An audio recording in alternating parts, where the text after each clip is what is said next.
Greetings, virtual wanderers. Game Tier here, where we live and breathe open world games. Freedom, exploration, endless possibilities, or so they say. But what does open world really mean? As a channel dedicated to all things open world, we're here to help you settle the debate once and for all. Strap in, because we're about to dive into the deep end of the open world genre definition.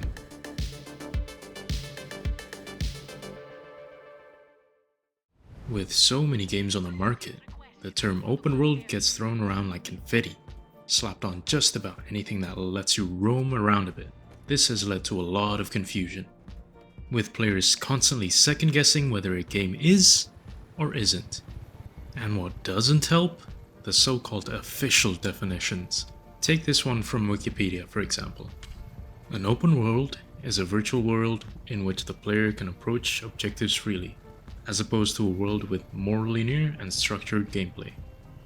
Sure, that sounds somewhat accurate, but it doesn't actually answer what an open world game is. What's more, it's so broad that categorizing any game within it becomes a challenge. Shall we turn to the gaming community for clarity? It doesn't make it any easier with all the conflicting opinions and debates about whether a game is open world or not in just about every corner of Reddit. Here's one where someone asks if Dragon Age Inquisition is open world, and the replies just spiral into an endless debate. Eventually, it's definitely more closed than either Skyrim or Witcher 3. Not really open world, it's open world-esque. It's open world with different areas.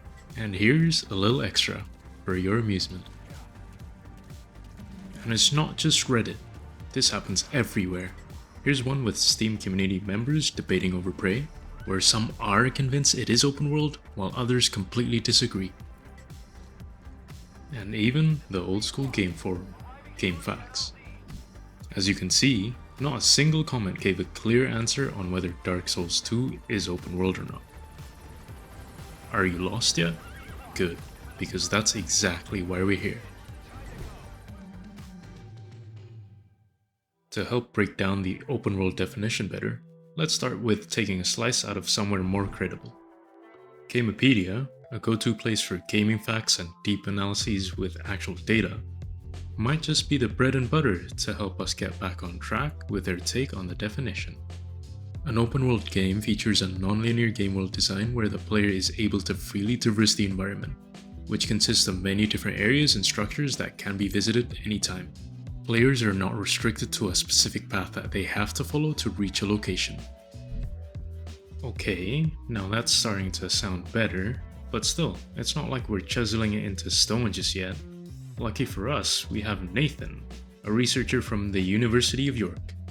He interviewed open world players, analyzed their thoughts, and came up with 5 themes that define the open world experience.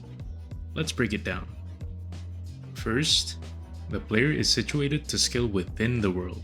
Second, the world space is large, accessible, and connected. Third, the main goal does not restrict players from engaging with other activities.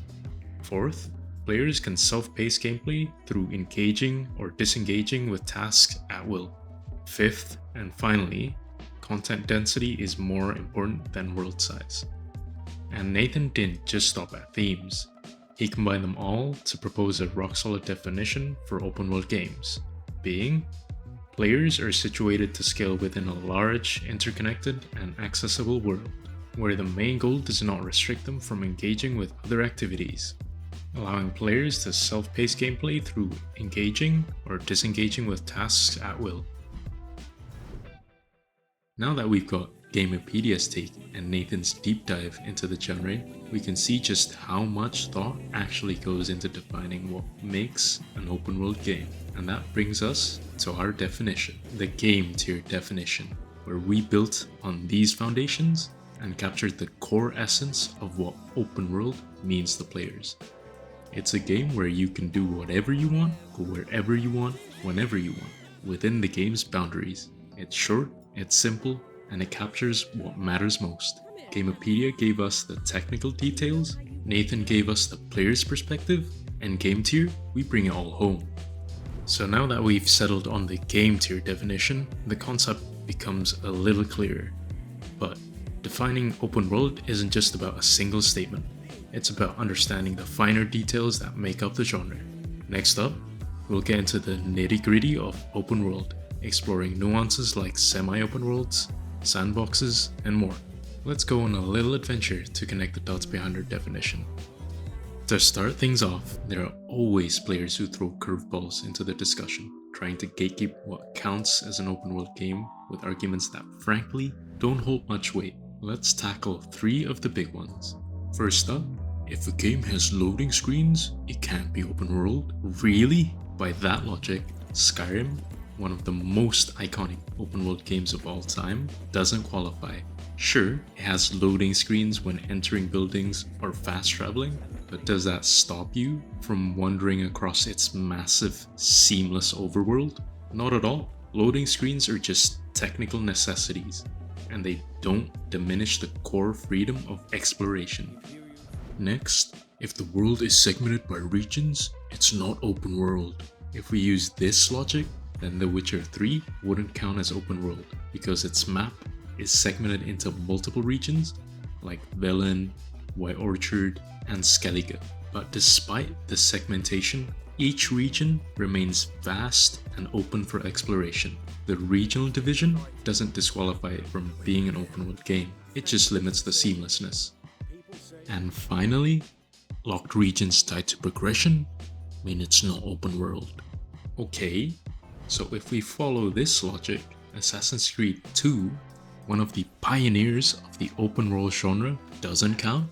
Let's be real, games need progression mechanics. They create structure and keep players engaged. Right from the get-go, you can still roam Florence, park around the city, or even disturb the peace in unlocked zones. Progression locks limit freedom to an extent, but they don't stop the game from being open world, they just add structure to a world designed for exploration. So while these arguments try to gatekeep what qualifies as an open world game, they miss the point. Open world isn't always about the flawless technical design. Sometimes it comes back to simply just giving the players the freedom to explore. Alright, now let's dive into a slightly more complex topic. What's the difference between an open world game and a sandbox game? Well, my fellow virtual wanderers, an open world game has a purpose. It gives you objectives, a storyline, and a reason to exist in the world. Think GTA 5.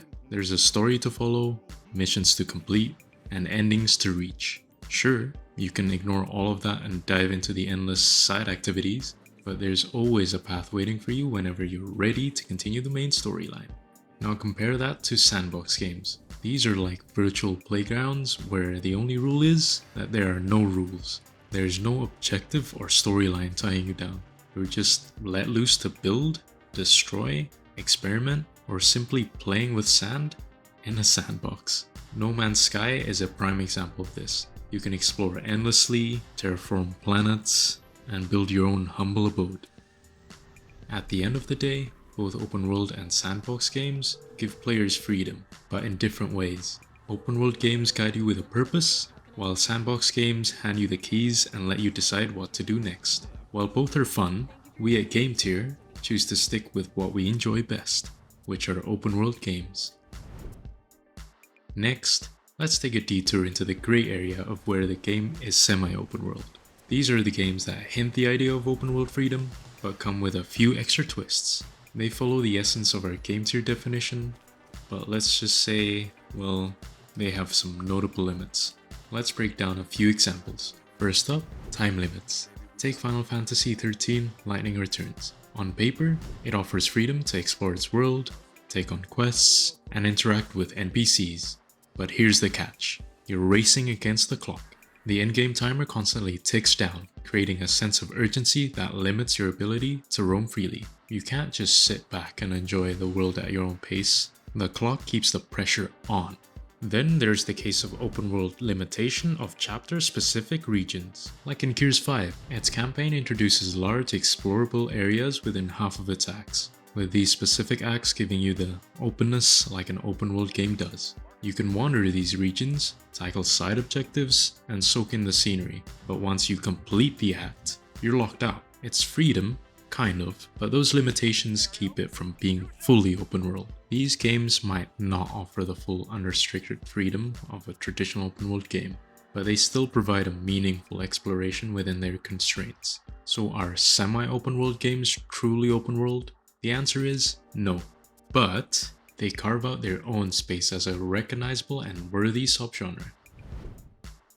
Now that we've got the existence of semi-open world games out of the way, let's tackle a question that stumps even the most seasoned gamers, which is hub-based games.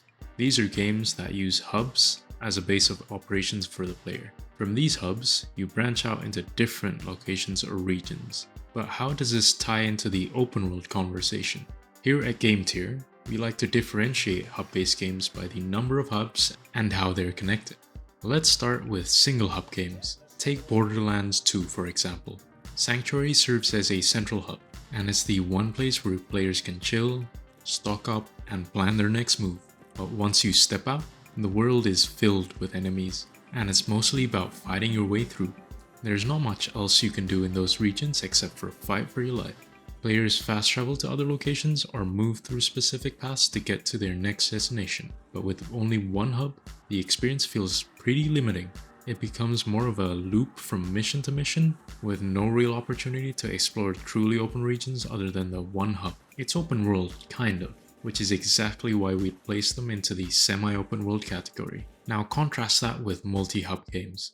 Look at Fable 3. It uses multiple hubs, such as Bowerstown areas and Brightwell Village. But the key difference with single hub games is that we have more than one region that acts as a safe space, which gives more sense of freedom. Plus, with multiple hubs, there's a real sense of exploration as you can travel from one area to the next, not just looping back to the same old hub. Of course, there are still areas outside of the hub, filled with enemies and restrictive pathways between regions, but they serve as bridges from one hub to the next, which helps make the world feel less restrictive and more connected, thus making them lean more into the fully open world experience. To wrap things up, single hub games are more like semi-open world. You're stuck with one main spot to return to, so it feels limited. But multi-hub games, those give you more freedom to explore different areas and hop between hubs. While both can be fun, multi-hub games bring you the full open world experience. So there you have it. We've unpacked the definition, defended against weak arguments, and compared them to other genres to highlight their unique charm. At the end of the day, open world games are all about giving you the freedom to do what you want, when you want, without being tethered to a strict path. Plus, understanding the nuances and grey areas makes it easier to separate what's truly open world from the rest. So I hope this will ultimately help you define the open world genre for you, and pick out which games are and aren't. But let's be honest, not all open world games are created equal. Some captivate us with their depth and design, while others fall flat despite their spacious maps. At GameTier, we don't just play open world games, we live and breathe them. And because we know how passionate you are about this genre, we've created a deep dive review video that breaks down the multiple aspects that make an open world game S tier. So click over to our review aspects video. That's it for now. I'll catch you in the next one. And until then, happy exploring.